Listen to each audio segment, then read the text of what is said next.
حسبي الله ونعم الوكيل في كل منظمات حقوق إنسان. الله ينقم منكم حركة قلبي على البنت.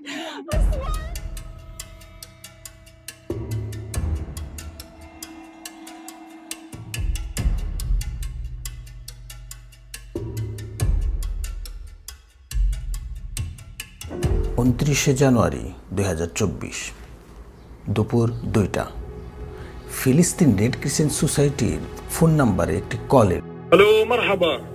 ايوه تدخل علينا الدبابه جنبي. انتوا متخبيين؟ في السياره احنا جنبينا الدبابه. انتوا جوا السياره؟ Phone কলের কথোপকথনের মধ্যেই হঠাৎ মুহুর্মুহু ফায়ারিং এর আওয়াজ।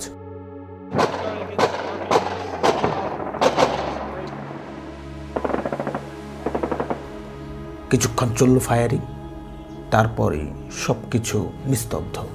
রেড ক্রিসেন্ট হেল্পলাইন থেকে বারবার হ্যালো হ্যালো বলা হলো, কিন্তু ফোনের অপর প্রান্তে যে কিশোরী মেয়েটি কথা বলছিল সেখানে কেবলই মৃত্যুর নীরবতা।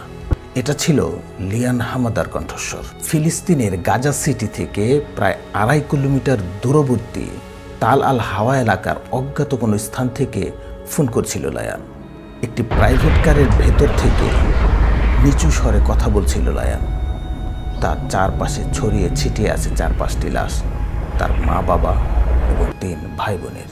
কিছুক্ষণ আগে লায়ানের বাবা তাদের পুরো পরিবারকে নিয়ে গাজা সিটি থেকে চলে যেতে চেয়েছিল দূরবর্তী কোনো স্থানে, নিরাপদ কোনো স্থানে, কিন্তু তাল আল হাওয়া এলাকায় আসতেই দুদিক থেকে 4টি ইসরায়েলি ট্যাঙ্ক মুহুর্মুহু গুলি করতে এগিয়ে আসে তাদের দিকে। গুলিতে ঝাঁঝরা হয়ে যায় তাদের গাড়িটি এবং সঙ্গে সঙ্গে নিহত হয় তার মা বাবা এবং 3 ভাই বোন। কিন্তু সৌভাগ্যক্রমে বেঁচে যায় লায়ান। ইসরায়েলি বাহিনীর ফায়ারিং কমে আসলে 14 বছর বয়সী লায়ান তার ফোনটি হাতে নিয়ে কল করে ফিলিস্তিন রেড ক্রিসেন্ট সোসাইটির কাছে সাহায্যের জন্য, যাতে তারা এসে তাকে এখান থেকে উদ্ধার করে নিয়ে যায়। কারণ এই নরকগুলজার অবস্থা থেকে একমাত্র রেড ক্রিসেন্ট সোসাইটির অ্যাম্বুলেন্সই এগিয়ে আসতে পারে। কিন্তু কোনো প্রকার কনফার্মেশনের আগেই শুরু হয় আবার ফায়ারিং। স্তব্ধ হয়ে যায় লায়নের কণ্ঠস্বর। রেড ক্রিসেন্টের হেল্পলাইনে থাকা কর্মীরাও স্তব্ধ হয়ে যান, অক্ষম আক্রোশে কান্না করতে থাকেন তারা। এরপর চলে যায় কিছুটা সময়, দুপুর 2:47। লায়নের হাত থেকে পড়ে যাওয়া ফোনটি হঠাৎ জীবন্ত হয়ে ওঠে। ট্যাঙ্কের গোলা আর অটোমেটিক রাইফেলের আঘাতে ঝাঁঝরা হয়ে যাওয়া গাড়িটি থেকে হঠাৎ কথা বলে ওঠে একটি মৃদু কণ্ঠস্বর। ছোট্ট একটি মেয়ের ভয়ার্ত আকুতি। 6 বছর বয়সী এই মেয়েটির নাম হিন্দ রজব। হিন্দ রজব হামাদা। চাচাতো বোন লায়ান আর চাচা বাশার হামাদার পরিবারের সঙ্গে সেও চলে যেতে চেয়েছিল নিরাপদে দূরে কোথাও, কিন্তু নিরাপদ কোথাও যাওয়ার আগেই ইসরায়েলি বাহিনী নৃশংস হামলা চালায় তাদের গাড়ির উপর। কিন্তু সবাই মারা গেলেও ছোট্ট হিন্দ রজব গাড়ির ছিটের নিচে লুকিয়েছিল, যার কারণে লায়ানের পরেও সে বেঁচে যায়। আর যখন দেখলো যে লায়ান ফোন করেছিল রেড ক্রিসেন্ট সোসাইটির ফোন নাম্বারে 6 বছর বয়সী হিন্দ, তখন ফোনটি নিজের হাতে তুলে নেয়। ছোট্ট হিন্দ গাড়ির ভিতরে বসে আছে, তার চারপাশে ছড়িয়ে ছিটিয়ে আছে চাচা চাচি আর চাচাতো ভাই বোনদের লাশ। ছিন্ন ভিন্ন দেহ, রক্তাক্ত মেঝে, এর মাঝে ছোট্ট হিন্দ ভয়ার্ত, ভয়ে কুঁকড়ে আছে, একা, নিঃসঙ্গ। তার পাশে মৃত স্বজনরা ছাড়া আর কেউ নেই। কিছুক্ষণ আগে তার সামনে ছিন্ন ভিন্ন হয়ে গেছে চাচাতো বোন লায়ানের দেহ, তার লাশ পড়ে আছে তার পায়ের কাছে, আর তাকে দুদিক দিয়ে ঘিরে রেখেছে 4টি দানবীয় ট্যাঙ্ক। এগিয়ে আসছে তারা ধীরে ধীরে। হিন্দ ভয় পেল না। ফিলিস্তিনের মেয়ে সে, মৃত্যু আর ভয় যে তার নিত্যসঙ্গী। যে ফোন কলটি স্তব্ধ হয়ে গিয়েছিল চাচাতো বোন লায়ানের হাতে, সেই ফোনটি এবার সে তুলে নিল। ফিলিস্তিন রেড ক্রিসেন্ট সোসাইটির কর্মীরা 6 বছর বয়সী হিন্দের ভয়েস শুনে যেন আশার আলো দেখতে পেল। তাকে বাঁচানোর সর্বোচ্চ চেষ্টা করতে লাগলো তারা। ফোনে তাকে সাহস দেওয়ার চেষ্টা করছিল তারা। ميتين. ميتين؟ وهم هلا معك بالسيارة؟ متعجبين. ايش يا عمري؟ صدقتي معنا.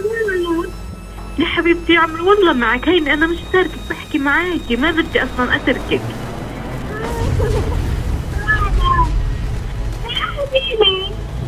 حبيبتي والله لو بايدي لأذيكي. نحكي يا الله. হিন্দের সঙ্গে কথোপকথনের মধ্যেই প্যালেস্টাইন রেড ক্রিসেন্ট সোসাইটির কর্মীরা যোগাযোগ করল ইসরায়েলি ডিফেন্স ফোর্স অর্থাৎ আইডিএফ এর সঙ্গে। তারা তাদের কাছে আবেদন জানালো ছোট্ট হিন্দ একটি গাড়ির ভিতরে আটকা পড়ে আছে, তার স্বজনরা সবাই নিহত হয়েছে, তাকে উদ্ধারের জন্য একটি অ্যাম্বুলেন্স পাঠাতে চায় তারা। শুরু হলো ইসরায়েলি ডিফেন্স ফোর্সের সঙ্গে দেন দরবার। রেড ক্রিসেন্ট সোসাইটির কর্মীরা আইডিএফকে বলল যে আমরা যে রাস্তা দিয়ে অ্যাম্বুলেন্সটি পাঠাতে চাই সেই রাস্তাটি আমরা মার্ক করে দিয়েছি, এই রাস্তা দিয়ে আমাদের অ্যাম্বুলেন্স শুধু যাবে, হিন্দকে তুলে আবার নিয়ে আসবে। কিন্তু ইসরায়েলি ডিফেন্স ফোর্স সেই অনুমতি দিতে বিলম্ব করে। চলতে থাকে সময়ের কাঁটা, যেতে থাকে মিনিটের পর মিনিট, ঘন্টার পর ঘন্টা। কয়েক ঘন্টা দেন দরবারের পর অবশেষে আইডিএফ রেড ক্রিসেন্ট সোসাইটির কর্মীদের একটি অ্যাম্বুলেন্সে করে যাওয়ার অনুমতি দেয় হিন্দের কাছে। ততক্ষণে পেরিয়ে গেছে 3টি ঘন্টা। এই 3 ঘন্টা একটি গাড়ির ভিতরে একা হিন্দ রজব, তার চারপাশে রক্তের নদী, পায়ের কাছে চাচাতো ভাই বোনদের লাশ, গাড়ির সামনের ছিটে চাচা এবং চাচির লাশ। এই সমস্ত জগদ্দলের ভিতরে বসে কথা বলছিল ছোট্ট হিন্দ রজব। রেড ক্রিসেন্ট সোসাইটির নারী কর্মী বারবার তাকে সাহস দেওয়ার চেষ্টা করছিল, তার সঙ্গে থাকছিল, তাকে বলছিল তুমি একটু ধৈর্য ধরো সোনা, আমরা আসছি তোমাকে বাঁচাতে। সন্ধ্যা 5:40। রেড ক্রিসেন্ট সোসাইটির অফিস থেকে একটি অ্যাম্বুলেন্সে করে 2জন প্যারামেডিক রওনা হলেন হিন্দ রজবের গাড়ির দিকে। ইসরায়েলি ডিফেন্স ফোর্স থেকে যে রাস্তাটি তাদের জন্য মার্ক করে দেওয়া হয়েছিল, যে রাস্তাটি তাদের দেখিয়ে দেওয়া হয়েছিল যে তোমরা এই রাস্তা দিয়ে যাবে আবার এই রাস্তা দিয়ে ফেরত আসবে, তারা ঠিক সেই রাস্তা ধরে এগিয়ে যাচ্ছিল। অবশেষে অ্যাম্বুলেন্সটি পৌঁছে গেল হিন্দ রজবের গাড়ির কাছাকাছি। অ্যাম্বুলেন্স থেকে প্যারামেডিকরা বের হয়ে তাদের চোখের সামনে দেখতে পাচ্ছিল হিন্দ রজবের গাড়িটি। তারা যখন হিন্দকে উদ্ধার করতে যাবে এমন সময় শুরু হলো ফায়ারিং। কামানের গোলা আর মেশিন গানের একটানা ফায়ারিং চলতে লাগলো। তারপর সবকিছু নিস্তব্ধ। ছোট্ট হিন্দের ভয়েস থেমে গেল চিরতরে। থেমে গেল তাকে উদ্ধার করতে আসা প্যারামেডিকদের কণ্ঠস্বর। এই ঘটনার পর 1 দিন গেল, 2 দিন গেল, 3 দিন গেল। হিন্দ রজব আর সেই 2 হতভাগ্য প্যারামেডিকের ভাগ্যে কি ঘটেছিল সেটা কেউ জানতে পারল না, কারণ তাল আল হাওয়া এলাকাটি ইসরায়েলি ডিফেন্স ফোর্স ততদিন পর্যন্ত দখল করে রেখেছে। তারা সেই এলাকায় ফিলিস্তিনের একটা মুক্ত পাখিকেও যেতে দেয় না। সুতরাং সেখানে গিয়ে কারো দেখার সাধ্য ছিল না হিন্দ রজব আর সেই হতভাগ্য প্যারামেডিকদের ভাগ্যে কি ঘটেছিল।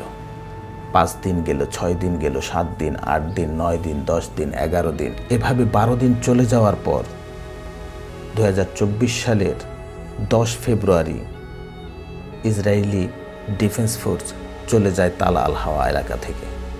ছুটে আসে হিন্দ রজবের মা, চাচা, আত্মীয় স্বজনরা হন্যে হয়ে খুঁজতে থাকেন তাকে। অবশেষে খুঁজে পান তাকে, 6 বছরের হিন্দকে। গাড়ির ভেতর গুলিতে ঝাঁঝরা ছোট্ট বুক, গুলি তার মুখে, তার বুকে, পায়ে, মাথায়, বুলেটে ছিন্ন ভিন্ন তার পা। লাল রক্ত শুকিয়ে গেছে, শুকিয়ে শক্ত হয়ে গেছে, পুরো শরীরটাই শক্ত হয়ে গেছে। শীতের সকাল, পুতুলের মতো ছোট্ট মেয়েটি মায়ের কোলে বেড়ে ওঠা ছোট্ট পাখি।